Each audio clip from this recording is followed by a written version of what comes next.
Yo, yo, yo, yo. How's it going, people? Thanks for popping in. Give me a thumbs up or something. Let me know that you can hear me okay. I'm trying out a new microphone for those of you on Instagram. Everywhere else, give me something in the chat. Let me know you can hear me okay. Or let me know if you can't hear me at all.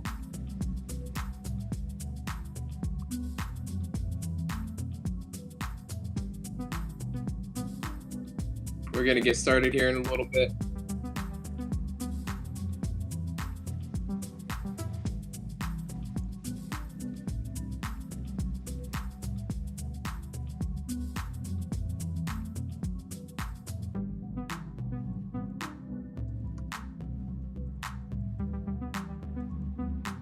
We're going to get started here in 5 minutes or so.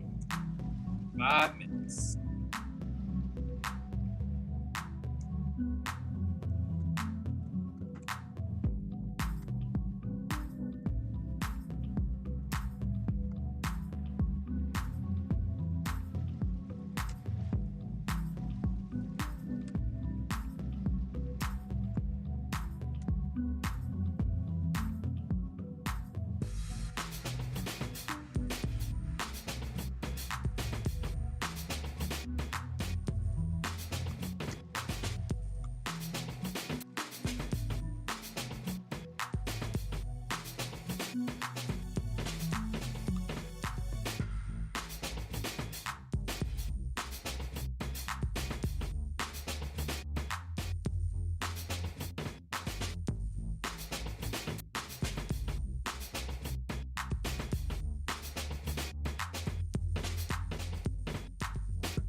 Check.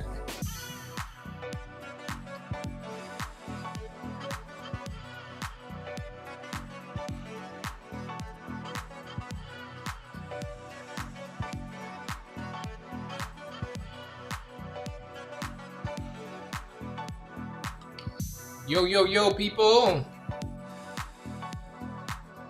Thanks for checking me out this evening. I appreciate that. I got a couple things I want to talk to you guys about today. A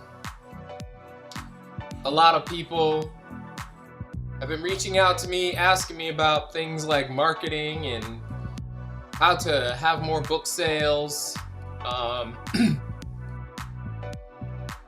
how to turn things around with their writing, how to appeal to a wider audience, how to get their book done faster, things like that.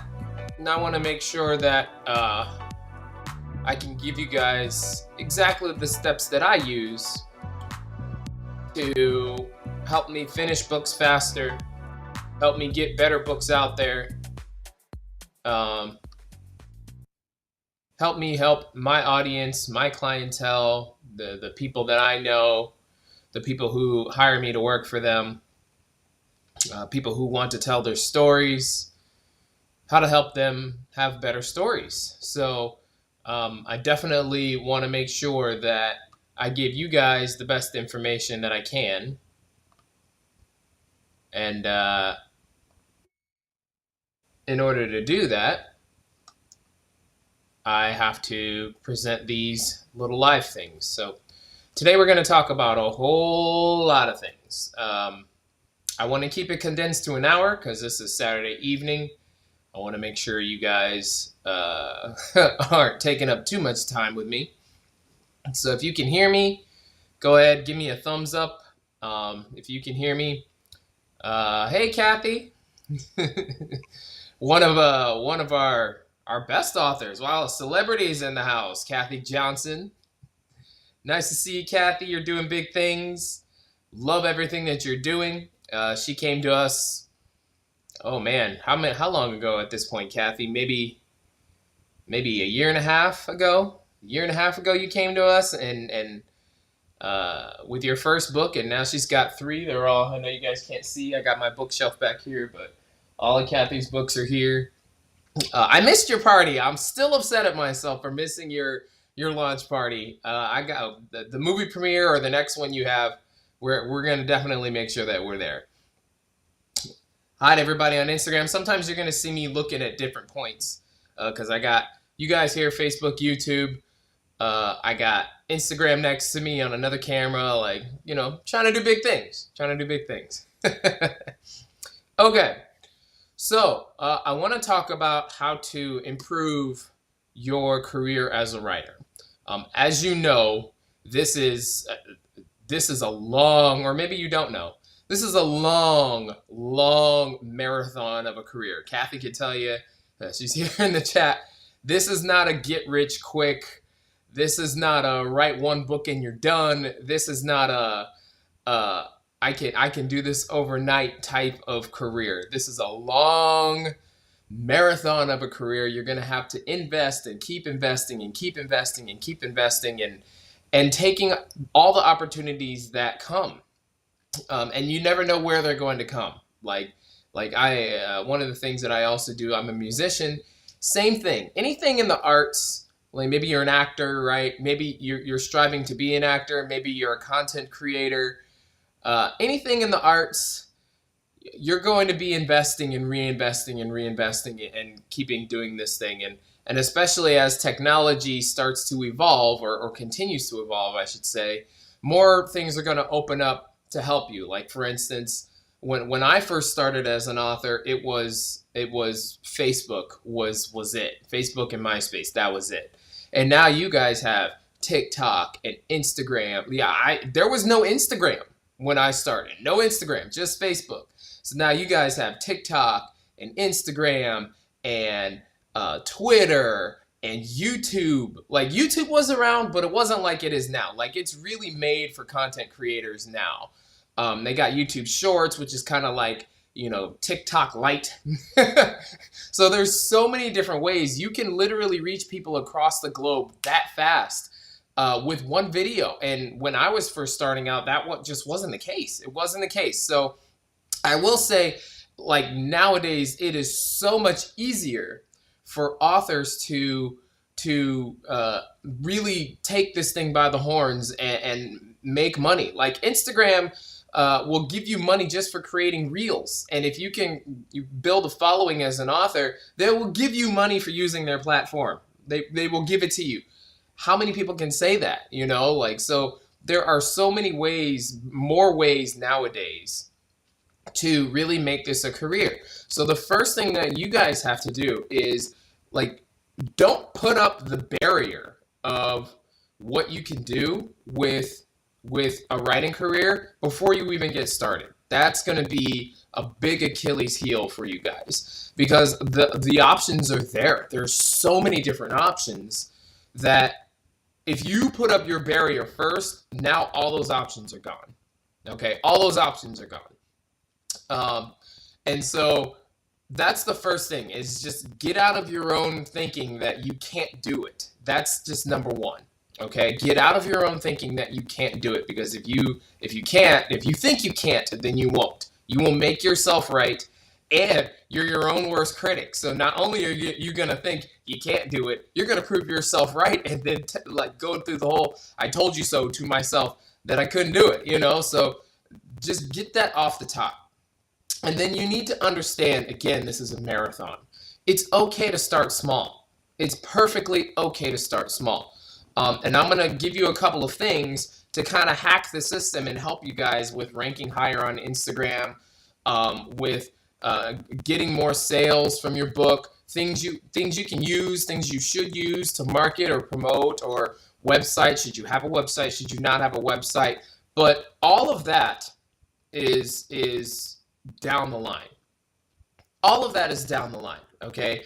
And you guys have to start thinking the right way in order to make this puppy work for you, okay? So the first thing you have to think about, and like if you got a pen and paper, if you want to screen record this right now, because this is what most writers do wrong. I talk to hundreds of writers every week. Most of them have this part wrong, okay? And I want to tell you guys what it is so that you can stop doing this, so we can change we can change the path of most writers, okay?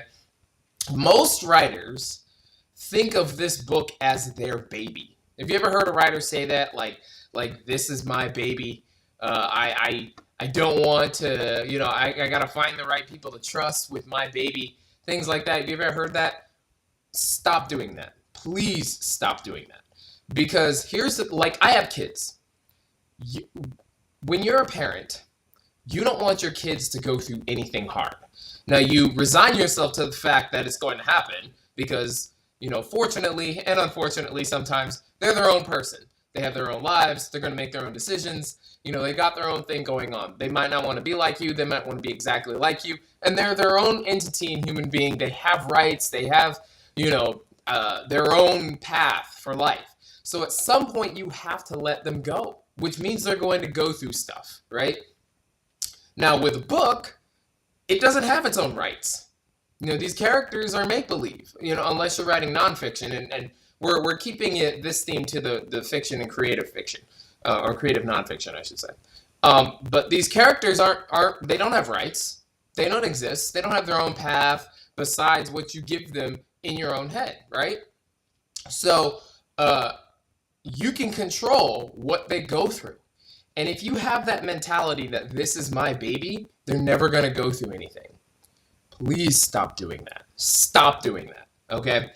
You have to remember, at the end of this, you're going to sell this book for some money, hopefully a profit, right? So you have to remember that the people that are going to buy the book want something that's going to really engage them, all right? Most people who read fiction or listen to fiction audiobooks, they like to be engrossed in a different world. They like to be engrossed in your world, this world that you've created. Think about any big television show, any big movie, any big book, any big Netflix special. Like, the thing that makes them stand out, whether it's anime, whether it's, comedy, whether it's drama, it sucks you in. It sucks you in. And if you're thinking this is my baby, you're going to write something that does not suck other people in, because your ego is so busy protecting your babies, your characters, your main characters, that it won't allow them to go through things. Kind of like how you treat your kid if it was up to you. So you have to stop with the "this is my baby." Stop it. Get your ego out of the way, okay? Your characters need to be put through a lot. Your scenes need to almost feel like you can smell the flowers, so to speak. Like, you have to create something that people are going to go, "Oh, crap, I have to read this. I have to read this," right? Now, this is where your editor and your ghostwriter and your mentor and those things come into play. This is where a company like mine comes into play, because the main thing that I see is authors will not put their main characters through hell. Pardon my French. But you have to put your characters through hell in order to suck people in. One of my favorite TV shows is Law and Order SVU. Probably like half the planet, right? And I watched, this is how good those writers were, okay? There was a Facebook video about like a part of an episode or something like that. Let me see if I can try to remember. The first scene was a couple in bed together, and the title was like when mom catches her daughter in bed with somebody, she calls the police on him. And so I clicked on it. Turns out it was an episode of SVU, and that first scene, boom, hooked you in. These two are in bed together, mom busts through the door, and you as the audience, you're like, oh crap, what's about to happen? She's about to grab this dude. And then it cuts to the detective. And the detective comes in, and they don't say a lot of things in those scenes, right? It's not a lot, but the situation hooks you in. And so now you got to follow this through. You can't just leave the episode like she just called the police, I want him arrested, and the detective arrests him and takes him to the police station. Well, you got to know what's happening. The daughter's like, no, like that's not what happened. My mom is crazy. And then it cuts the scene. So you're like, well, I can't leave like that. I got to see what happens. That's what you need as the writer. You need I got to see what happens in your book. And if you keep saying, this is my baby, even if it's just mentally, this is my baby, you are never going to write that engaging factor, that thing that hooks people in. It's called the narrative hook. You're never going to write that because you're going to be protective like you would with a baby, okay? Now, why is that so important? Because this is common practice for writers. This is my baby. I need to find the right people to trust, even editors, ghostwriters, blah, blah, blah. Why is it so important to break out of that, to get your ego out of the way? Again, remember, at the end of this, you're trying to sell this for profit. The people who are going to buy your book have to see it as valuable to them, not to you. Which is why I'm saying you have to get your ego out of the way, because it's not about you. I'm sorry, authors. It's not about you. I'm sorry, Instagram people. It's not about you. It's about your audience. It's always about the audience, your fans. Okay? And if you keep them in mind, half the battle is done. If you keep your audience in mind, the people who are going to buy this or ingest this, or watch this, or whatever. People who are taking this in, the consumers, you keep them in mind, half the battle is gone. Okay? Now, let's say you're just starting out. You're just starting out, maybe you have a book out there, not a lot of people know about it, or you haven't written anything at all, things like that. You got your first book, and you want to know how to find your audience. You know, find your tribe is the buzz phrase nowadays. How do I find my tribe? You have to get it out there, yes, but you can start small. Now, some people, like Kathy here, they're just like, forget that, I'm going big. And you can do that too if you have the budget and the resources to do that. But let's say you don't. Let's say you live in a small town and there's not a lot of people around you. Luckily, you have social media. Now, this is where you guys are at an advantage, okay? Because social media basically opens up the entire planet for now, until we expand out into the universe. It opens the entire planet for you, right? So you don't even have to leave your house if you don't want to. I don't recommend that at all. But I'm a people person. So, like, I like meeting people and seeing new things and experiencing new places and going to England and Paris and Belgium and Australia and all that stuff. I love doing that. But let's just say that that's not your thing. Let's say it's not for you. How do you find your audience? So, what I recommend that you do is use the platforms that are the most popular. Nowadays, that is Facebook / Instagram. They're owned by the same company, and TikTok.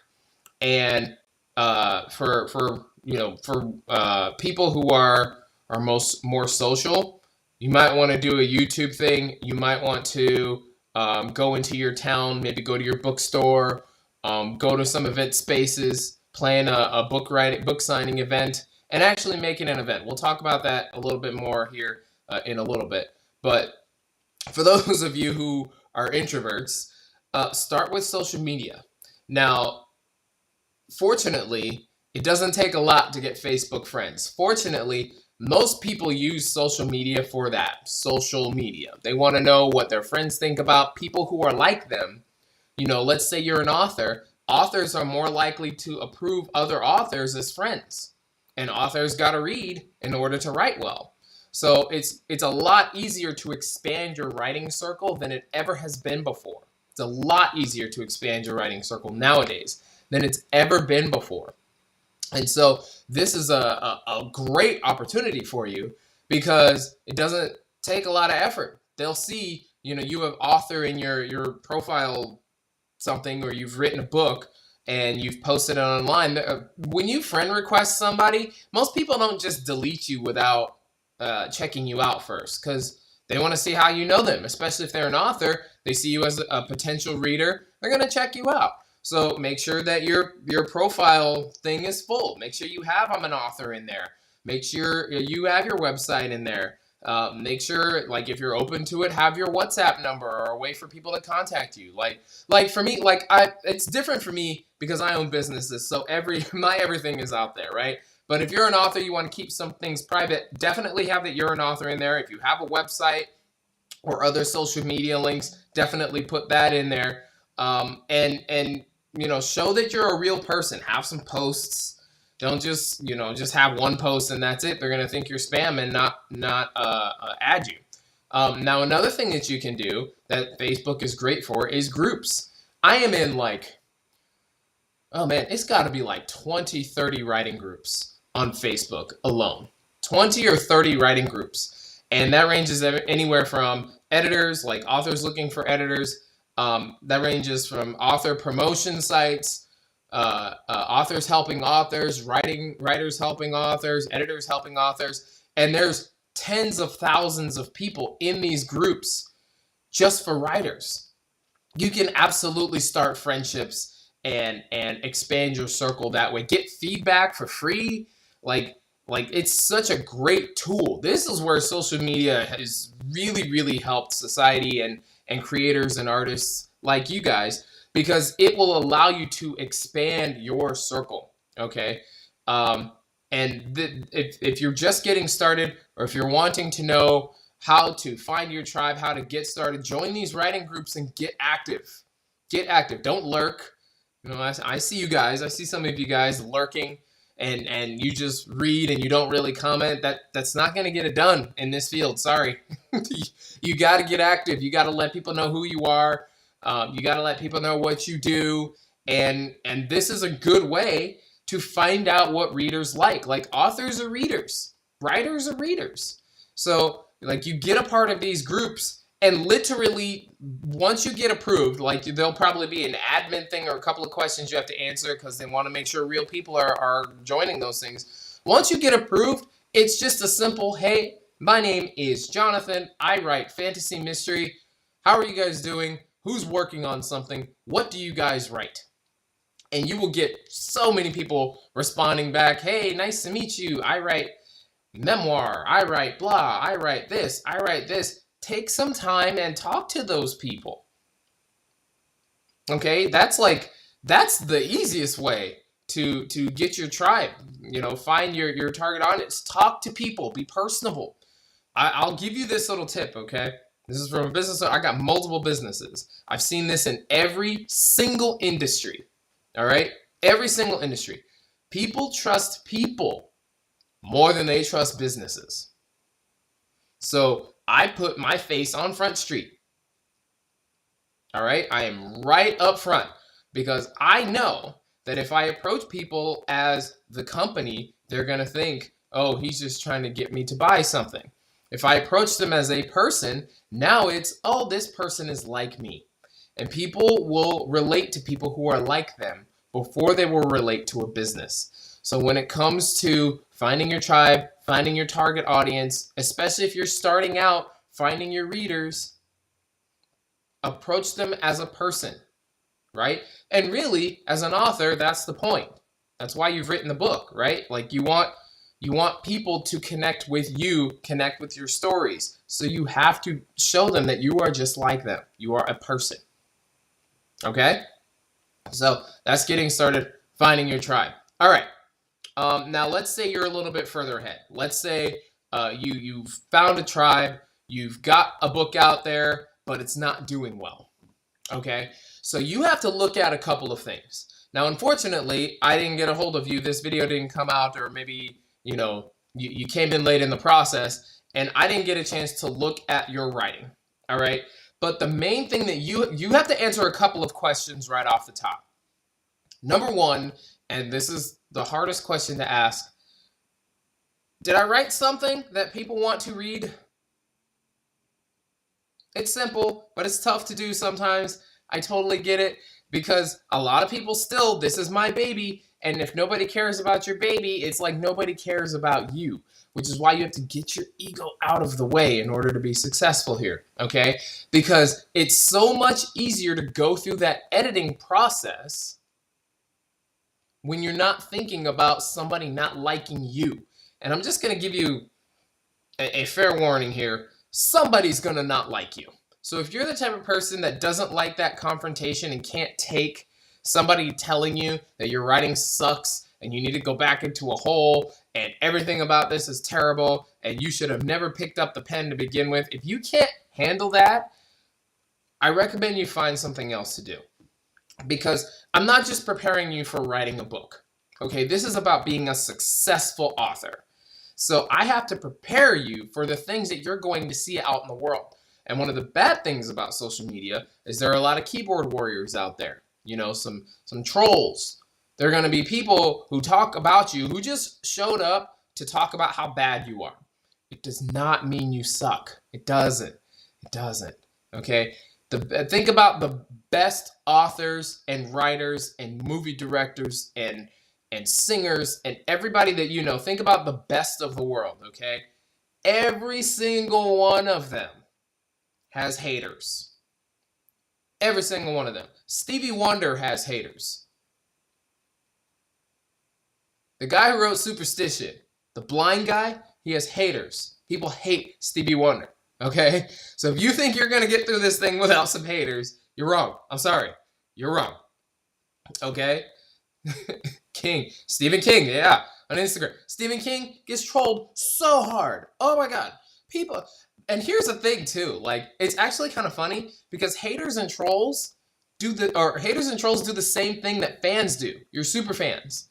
They comment on your writing. They share your writing with their friends just to talk about how bad you are, which is giving you more exposure. It's the same thing, just on a different spectrum. One person will comment about how wonderful you are and share and say, you need to read this. Another person will say, hey, you guys suck, and share and say, read this. So you can also agree with me on how bad they suck. They're both giving you exposure and referrals, giving you money. So having a hater is actually a good thing.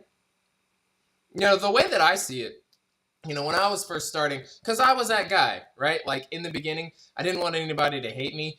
And then I thought about it, and I was just like, wait a minute.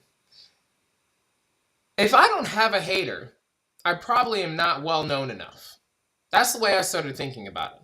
And, every month I'll get a hater on my company page, on Instagram or something, I looked up lists of publishers and literary agents looking for new writers, and I compiled it together, and I put it up for sale on our page, right? On our website, right? And I did a little post on Instagram. Didn't say, you need to buy this. There's nobody else is doing this. All I said was, here's a list of literary agents and publishers looking for new authors in 2022. Here it is. Somebody commented, spam, gonna report. Didn't even click on the link. Didn't even click. Another person, too complicated. Gonna find my own route. Like, you get them all the time. Some people just have nothing better to do than to be a troll. Okay, but you want to use those people to share your stuff with other people who are just gonna give you money. It's all exposure. All right, it's all exposure.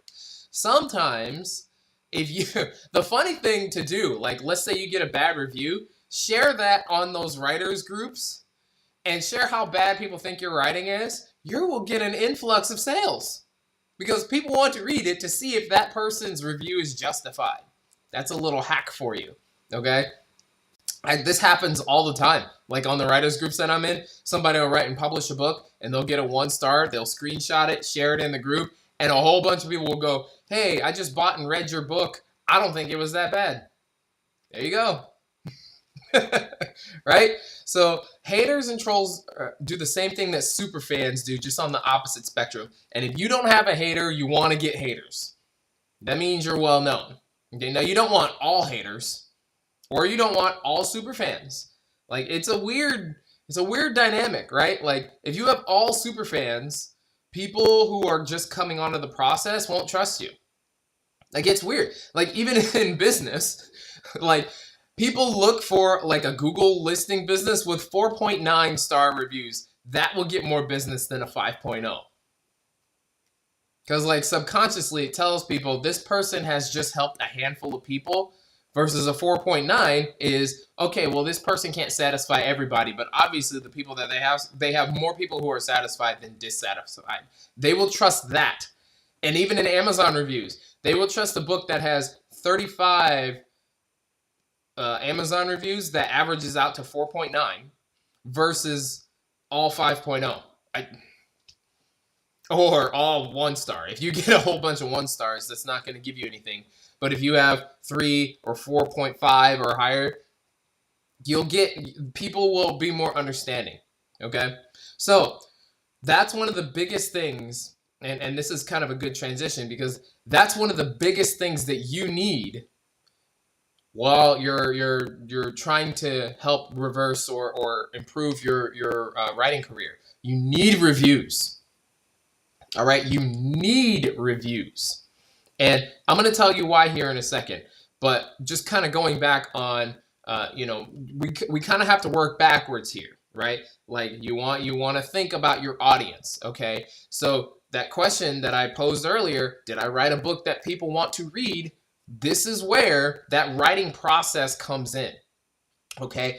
This is so important, you guys. This is so important. If you don't understand this writing process, and most authors don't, especially when they're brand new, and it kind of makes sense because there's not really a lot of people teaching this stuff. You kind of got to go through the gambit a little bit, and even still, a lot of people don't watch long form media nowadays. It's kind of short form. That's why you see TikTok videos and stories, 15 seconds, and that's it because their attention spans are bad. But for you guys, you have to understand this writing process. Okay, because this is going to help you get those reviews that are so important to help you have a long career in writing and create movies and create TV shows and all this stuff, graphic novels, these opportunities that everybody dreams about.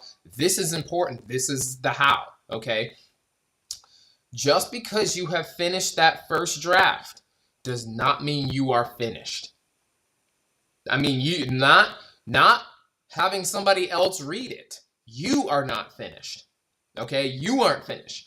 First draft, that is like, okay, great, you finished it. Congratulations. Now, what I always recommend for all my authors, like the ones who are looking for an editor, I ask them, is this your first draft? If they tell me yes, I say, okay, put it away for a month. Close down the file, save it, put it away. Don't look at it. I swear to God, don't look at it. Don't open it up. Share about it, yes. Share that you finished. Talk about how excited you are, absolutely. Don't look at it for 1 month. If it's a novella, 2 weeks. Now, why am I asking you to do that? Because as a writer, especially if your ego is really attached to it, you're going to jump the gun. And when you jump the gun, you're going to make big mistakes that are going to cost you a lot of money. I'm talking thousands of dollars, a lot of money. Yes, guys, this costs a lot of money to write a book. Kathy, let them know in the chat box. This costs a lot of money.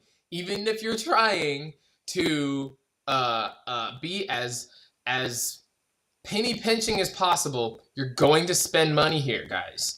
It costs a lot of money to get that high quality, that thing that other people want to read, that thing that will help you get onto the radio and onto the news. And we've had our authors go onto the news talking about their book that they created. Okay? So I know what I'm talking about here. If you don't do this, you're going to make $1,000 mistake. Multiple $1,000 mistake. And I will explain why here in a little bit. Okay? But put it away for 1 month. Don't touch it. Don't look at it. Talk about it, but don't read anything. After the month is over, open it up. Reread it from beginning to end. Now, why am I telling you to do this? You get away from it because you have to disconnect yourself with the story. Okay? You've got all these things going on in your head. You've written this. You've got these characters. You think that it's good. Everything is lined up. You finished. You've typed that last word, the end. You're still connected to it. You still have in your own mind a synopsis of how the story goes. You have to disconnect with that story, which is why I'm telling you a month. Get away from it. You have to, in essence, forget what the book is about. In essence. Then when you go back to the beginning and you read from beginning to end, you will find so many mistakes and be able to fix them before your editor gets a hold of it. Okay? Now, what does that do? That saves your editor from having to go through a round of developmental editing and telling you, this needs to be changed. This whole paragraph makes no sense. This character, not really hitting the mark. I don't understand what they're doing here. Why are there 7 people talking in a scene? Really, when you think about it, only 2 or 3 people talk per scene. The rest are just kind of looking and watching. Everybody doesn't have to have their turn talking. All of those things, those developmental things, you can find as the author. And that saves you from paying your editor for having to do it. Okay? Your editors will thank you for this too. And I know this because I have a staff of editors. I have a writing company, a creative writing company. Like I said, I'm not just up here talking. I've been doing this for 10 years. I've been writing for 20, plus 20. Jeez, I'm getting old. I've been doing this for a while, okay? I have a staff of editors. We see the riffraff, we see the first drafts, and we see went through the ARC readers, went through the beta readers, and then got this polished draft that's ready for an editor. It's so much easier to go through that final draft where the author has refined and polished up the book. And we don't mind helping you with the story. It just takes longer and it frustrates you because that means you've got to push your publishing date back. Okay? So this is so important. This is so important. This drafting process is so important. Now, you're still not done. You're still not done. Okay? After you read from beginning to end, you're still not done. Put it away. Disconnect from it for a couple of weeks. You don't have to take a month this time. A couple of weeks. Okay, now during this couple of week period, start reaching out to other people and seeing if they're going to be your beta readers or seeing if they are willing to be a beta reader. Okay, this is where your tribe is important. This is why I told you to join those writers groups. This is why I told you start talking to people, start building those friendships, because those very people in those groups are going to be the first people that read your book. They should be the first people that read your book. Okay, now why do you not want this to be a friend? I will talk about that here in a little bit, and this is important. I'll talk about that here in a little bit. We'll talk about it here in a little bit, but you don't want it to be a friend. You want it to be people who don't know you, don't owe you anything. Okay, you guys can switch. They might have a story that they need feedback from. Right? And so you guys can kind of do a swap here and help each other out. You know, and this goes a long way to networking. This is actually what networking is. Connecting to other people who have other services and other people, and you create this nest or this net of different styles of work that you will be able to use. They might know somebody, you know, the person who reads your book, they might know somebody who's a cover designer. Maybe they're just getting into it, and you can get a great cover for a lower price. because they're just breaking into the market, right? So this is so important, you guys. This is so important. Okay, so during this 2-week period, start reaching out for your beta readers, not your ARC readers. Two completely different things. And I'll talk about that here too. Two completely different things. A beta reader reads it before the editor. Okay, the ARC reader is more for a review after it's been completely polished. They're the first readers, and they will give you your first couple of reviews, which is important for your marketing. So this is two completely different things, okay? Now, again, like I said, you're not done. Don't send it to those beta readers yet. Just compile the list. Maybe have 5, okay? Now, okay. For beta readers, this is a little bit of a nuanced. You want to make it advantageous for somebody to be a beta reader for you, okay? What I do is I pay my beta readers, because especially when you're writing things like fantasy or mystery or things like that, it takes a sizable amount of time. It actually takes a level of commitment to be a beta reader. I want to make it worth their time. A lot of authors don't think that that is the right thing to do. They feel like beta readers should do it for free and you give them a copy of the book. Like, we're in 2022, you guys. How does that help them? So, you know, and it might not necessarily be a cash dollar amount. Maybe I'll give them an Amazon gift card. I'll ask them what their favorite breakfast place is, and I'll give them a gift card for breakfast or something like that. Something that makes it worth their while for committing to your story and reading, okay? Just, again, keep them in mind, all right? Just keep your readers in mind when it comes to things like, hey, they're going to be reading 60,000 words, 100,000 words. You know, if you have a fantasy, 150,000 words, that's going to take some time. And that's really impinging on their life. What I mean is it doesn't align with their lifestyle. They have to take time away from doing something else to read your book. And to us, you know, we're authors. You're the one that's benefiting here. So keep them in mind and think about how they can benefit from giving you this, because their opinion is really valuable to you. Okay, those opinions, think about it. Those are $1 million opinions. Because you never know. That might be a movie that becomes an Avenger box office hit. So that's so valuable. Just keep your readers in mind, okay? Make it worth their while. All right. So, again, you haven't sent it to them yet. 2 weeks is up. You've got 5 beta readers waiting, maybe 10 beta readers. They say, yes, I will sign up. I will read your book. Now, I said 5 before. Make it 10. And I say 10 because some of those beta readers are going to fall off. Life is going to happen. Their kids go to the hospital. Their house burned down. And that seems extreme, but it's really not as extreme as you think it is. Something's going to happen to some of those beta readers. So you want to have enough where, okay, 3 of them fell off, but I still have 7. Or 4 of them fell off, but I still have 6. So, like, really make sure that you have enough people. Hi, newcomers. Make sure you have enough people so that when a couple of them fall off, it's not going to hinder your progress, okay? Now, this 3rd time that you read through your book, read it out loud to yourself. This is a super hack, and it will definitely improve your writing style. And what do I mean when I say that?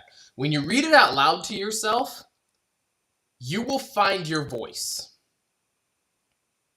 You will find your voice. So why shouldn't I read it out loud to myself in the beginning? Because in the beginning, it's still rough draft. That first draft is not the final draft. It's a rough draft. Okay? So internally, you still kind of have to work out how it's going to happen.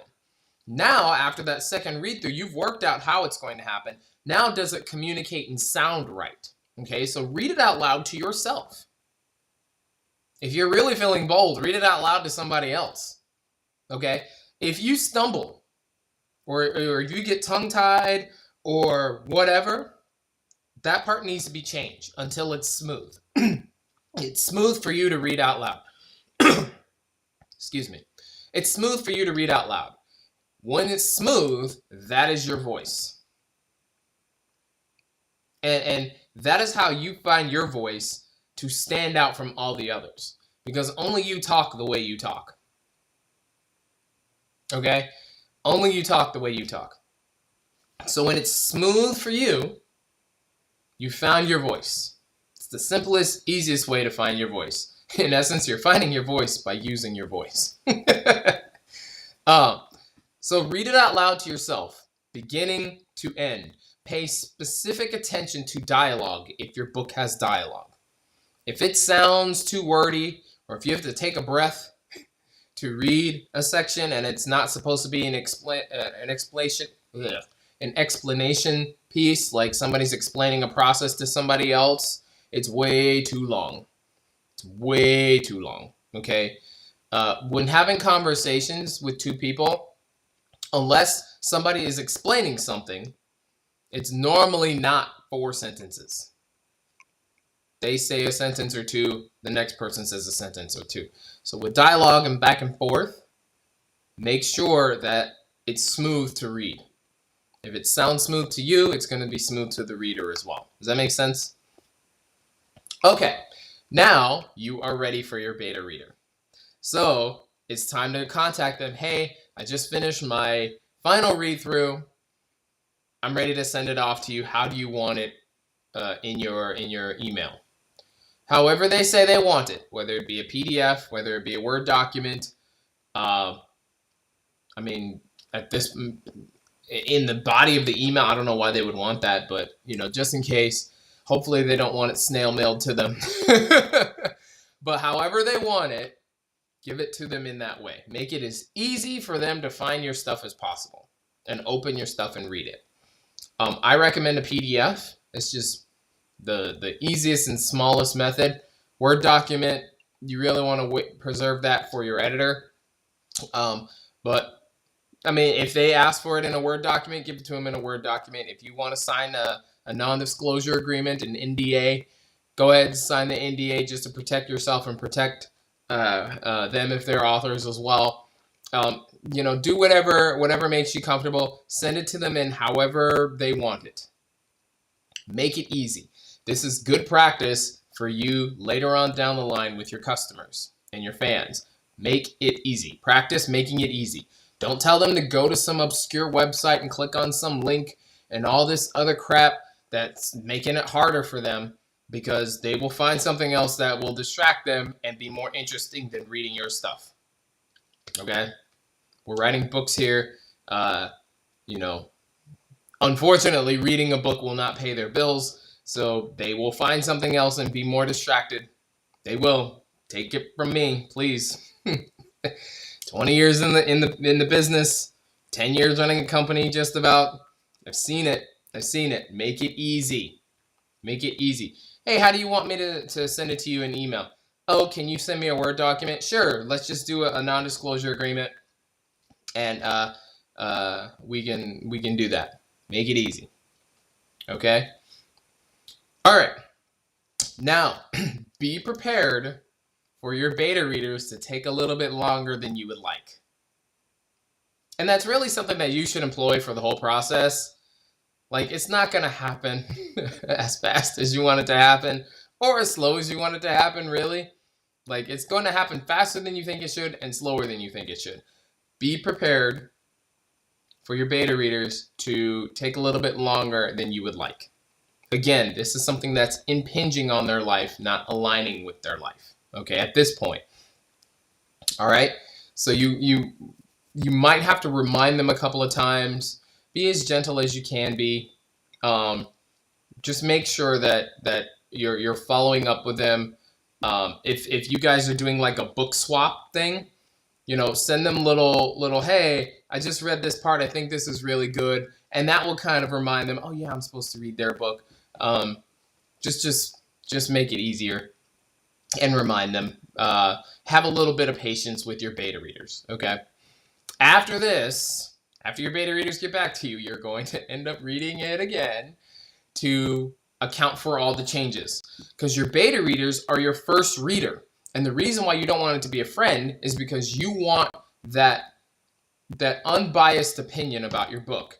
Your friend is gonna not want to hurt your feelings. No matter how much they say, I don't want to hurt your feelings, I will be as brutal as I can be, they won't be, because they're your friend. You know? So you want those beta readers, that opinion from somebody else who is not necessarily as close to you as your 13-year best friend, to give you that feedback. Okay, now you're ready for an editor. And we will talk about the editing process and why it's so important and what you should do on another episode, because I want to skip ahead to the marketing and why I explained all of this, why it's so important at the end, because that's what I really want to focus on here, okay? So, you've gotten it edited, it's gone through the ringer, it's published, everything is ready to go, you hit that publish button. All right, you need to have some readers. And this is where your friends come in handy, okay? And the reason why you don't want your beta reader to be a friend is because there's really two kinds of people who support you on your journey, okay? I call them like if you're running a marathon, I call them the marathon people and the finish line people. Both support you, but you don't want one mixing with the other, okay? The marathon people, like when you're running a marathon, there's certain checkpoints along the way to give you water and make sure you're motivated to keep going, electrolytes, things like that. Those are your journey people, okay? Your journey people are going to make sure you don't stop.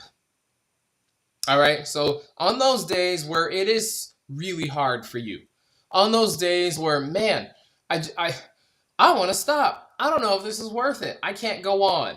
They give you that water, they give you that motivation, they pick you up, pat you on the booty, and tell you to keep going. Those are your journey people, okay? Then there's the finish line people. These are the guys that are holding up the signs with your name on it and screaming out loud to everybody else who can hear them and saying, go, go, go. Your finish line people. Now, these finish line people are at the finish line for a reason, okay? They're the final motivator. You see them, they've been waiting for you. They've been waiting for you to reach this moment, and now they're so proud that you've reached this moment, and they give you those cheers, right? You don't want them on the journey because those people don't want to see you go through pain. This might be your mother, you know, because some people, when they see you go through pain, they tell you to stop. And this is a very painful, long, arduous marathon of a process, okay? Things are going to happen to you that make you want to stop. That finish line person, even though they're a supporter and they're so very necessary, they're going to convince you to stop earlier than you should. That marathon, that journey person is going to give you that water and tell you, go, keep going. You're almost there. You're almost done. Okay? So don't mix these people up. This is why friends are at the end. And how does that translate over into writing? There are some people who have to wait until the book is published before you give it to them. Because otherwise, if you have them on the journey and they're finish line people, they're going to convince you to stop. And they might not do it on purpose. They might be looking out for you, right? Like they might see that you're having a struggle with coming up with a certain concept for your book. And so they tell you, you know what, maybe you're trying so hard. Like, I don't know why you keep doing this. You're putting money into this. Like, it's not really helping you right now. Maybe you should find something else to do that's going to serve you better. Intentions are great, but that's not what you need on that journey. You need water, motivation, a pat on the booty, and get out there. Keep going. You're almost there. Okay? So this is where those readers at the end come in handy. And it's important to have those readers at the end and not on the journey, because these are going to be your first reviewers.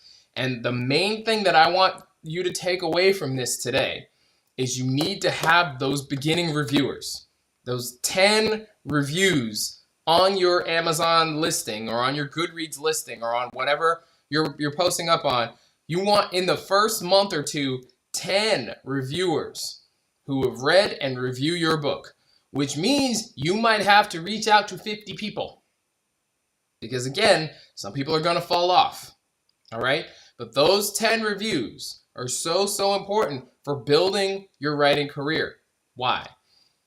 Because when you send other people to your Amazon listing, There's three major things that they use to determine whether or not they're going to buy a book. There's actually four, but the main ones that you'll see is three. They will look at your cover. They will read your blurb. Actually, that's the last one. They'll look at your cover. They will go to your reviews. So they'll look at the little star review thing, and they will scroll down and see how other people like your book. This is why you want 10 and not 3 or 2 before you, and this, I'm talking like mass promotion. Like not to your Facebook profile people. These are how you get those 10 reviews. I'm talking like other companies. You know, the Book Raid, the BookBub, the Books Go Social, Books Go Social. Those guys, the people that get you out to millions of other readers. Before you use those, you want your initial 10 reviews, because those other people outside of your circle are going to look to see what other people have said about your book before they buy. And if your reviews are good, if they are, look, I like a couple of mine, to toot my own horn, I burned my dinner watching this book. You need to read this. I'm so glad that I did. If you get stuff like that, then they're going to go into the look inside feature to see about it for yourself. This is the sample. This is the sample. And Amazon is really, really good at selling billions of people things all the time. So there's a reason that that look inside feature is there for you in your book. And the reason is because readers are going to see, all right, let me check this out. I want a little piece of what we're going to do before I give you my $5. I want to see if it's worth investing in or giving you money for. I want to see if those reviews are justified. This is where the writing process comes into play. This is kind of why I explain this as I did. Because if I just skip to the end and tell you you need 10 reviewers, it's going to be hard. You need to have the writing process down. You need to have it edited. You need to have drafted it. You need to have gone through the beta reading process and all that before you get here. Because now that you're here, your book is ready to go. Your ego's out of the way. Your characters are going through hell in the story, and it hooks people in. If you hook people in that look inside feature, you've sold the book. They will buy the book. They will have to know what happens next, and they will buy the book. Okay, that's why this is so important to understand this process, because if you don't, you will end up like the millions of other authors out there who never make it off the ground. This is the blueprint right here, people. This is the blueprint right here. Finish the drafting process, get a beta reader, get through the editing process, ARC readers, publish 10 reviews. Then you promote to the big guys. Using the big guys, I should say. Then you reach out beyond your circle. Because at the point of 10, you will know whether or not your book is good enough. And the good thing about self-publishing is you are in control of that file. So if something needs to be changed, let's say it went through the whole process and a couple of things were missed, like a couple of typos, you don't have to worry about. People aren't really gonna give you a hard time for that. Whole sections, bad grammar, poor formatting, they won't tell you. They just won't buy it. So you have to make sure that there's a reason why I'm telling you to go through this whole process if you want to be a successful author. Okay? Once you have that book that you're proud of, that gets those 10 reviews, those 10 awesome reviews that are ready to go, you can be confident that when you send this out to those news companies, they're going to see something that you have put a lot of work into and people are raving about. That's how you get those bigger interviews.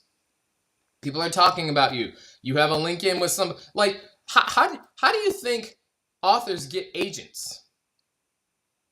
They either get extremely lucky and have a book that just knocks the agent's socks off, or the agent has been watching you for a while and they see your fan base following and they hear about you from somebody else who you might not know.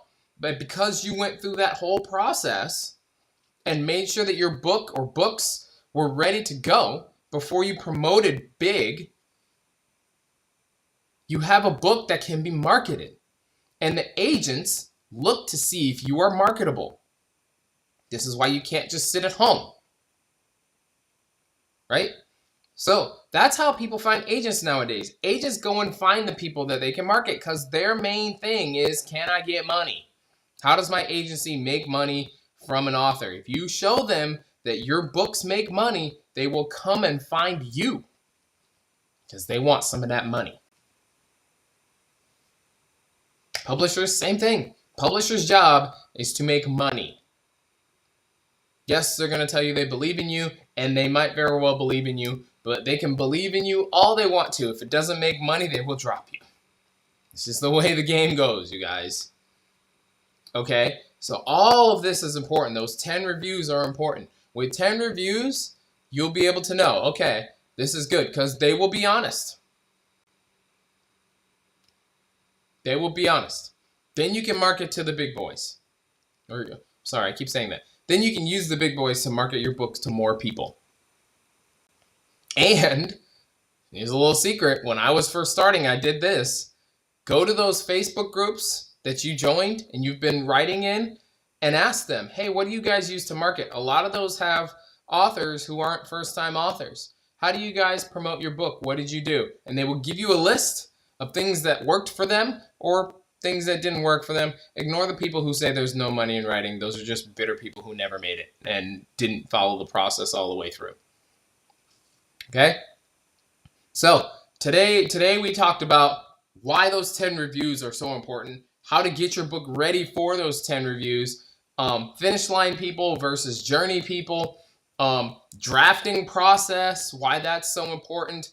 And we skipped over the editing process because that's for another episode. That just takes a whole different way to explain. We'll talk about on another episode what editor to trust, the different kind of editors that you need. This is a big one. Like I'm going through this with one of my clients now. She hired 3 or 4 editors that were all the same kind of editor. And when I got the book, I was like, no, this needs a different round of editing. Those guys are not the right editor for you.